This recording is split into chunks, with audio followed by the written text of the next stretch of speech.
Hello,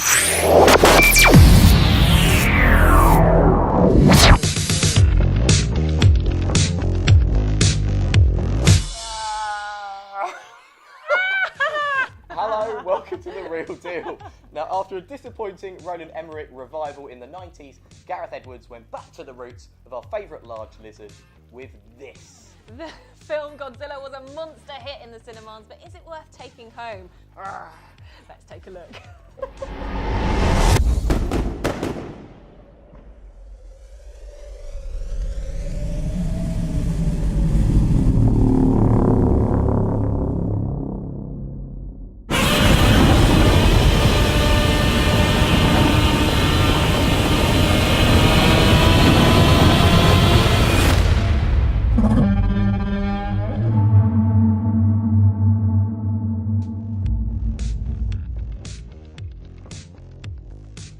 Okay, I really loved this film at the cinema. Yeah.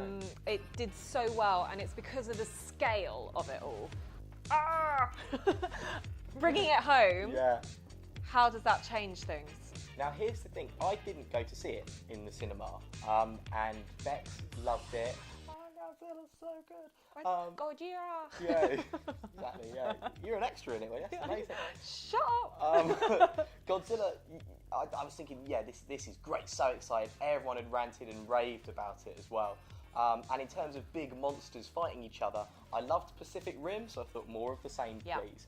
Now, inevitably, because it had all the theatrical hype when it was released in the cinemas, I found it a bit disappointing. Okay. It's just a scale issue. If you're looking up at a monster that's huge and bigger than you in a cinema and it's in this all-pervasive atmosphere, that's automatically going to be impressive. That being said, despite the fact that if we're bringing it back to the small screen, that was obviously me going into it expecting something bigger. Story-wise, compared to the Roland Emmerich version and certainly compared to lots of other monster movies, it was much more engaging and more interesting. Yeah. The characters were a bit more fully fleshed out as well, and I actually enjoyed it, although I didn't enjoy it as much as a lot of people did in the cinema. What about the DVD extras? Sorry to cut in there. Here's the thing, see, look at how we've got simpatico going on there. Simpatico. Justin Timberlake sings it in Bad Teacher, I'm just saying. Good, fine. In terms of the extras, there's obviously your standard behind-the-scenes stuff, but there's also, interestingly enough, an exploration of the conspiracy theories.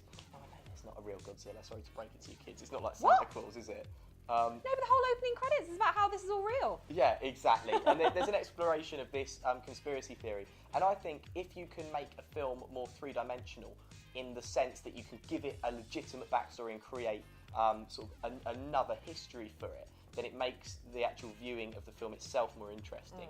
It's definitely worth watching if you liked it in the cinema and if you hadn't seen it. And the extras are really interesting as well.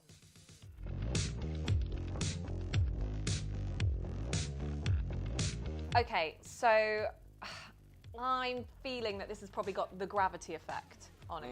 You know, lots of people that went to watch Gravity in the cinema saw it as this amazing spectacle, got it home, wanted to throw their shoes at the TV because it was so annoying to see that on screen, didn't know what the fuss was about.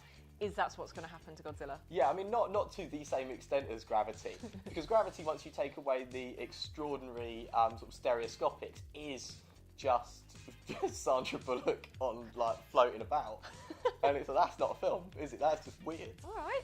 You might as well just get your binoculars out and look at her in her swimming pool. But obviously, it loses something from the big screen. Yeah. That's inevitable. I also thought the story, while much more engaging than in other monster films, was a little bit muddled in places.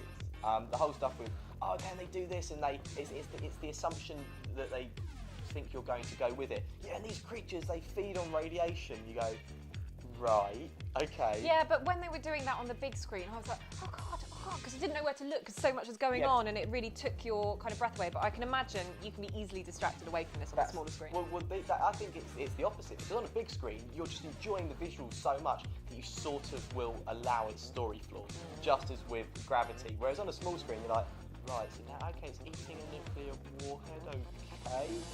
Brilliant. So stuff like that, I think. It is interesting. It has an interesting sort of story arc to it as well. And as I say, DVD extras are good and stuff, but ultimately, unless you've got a massive telly, not really made for home entertainment.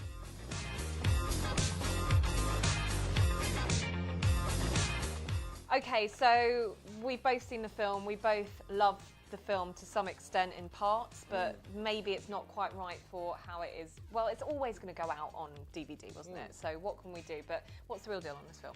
I think it's certainly a better attempt than the Roland Emmerich film. I think Godzilla actually is more fully fleshed out as a character, if that makes sense, and you're able to empathise with him a little bit more, and he doesn't play a traditional monster role. That being said, it 100% loses something in the drop from the big to the small screen, but the DVD extras are pretty good. Definitely worth owning, but on DVD, Godzilla is a 3-star.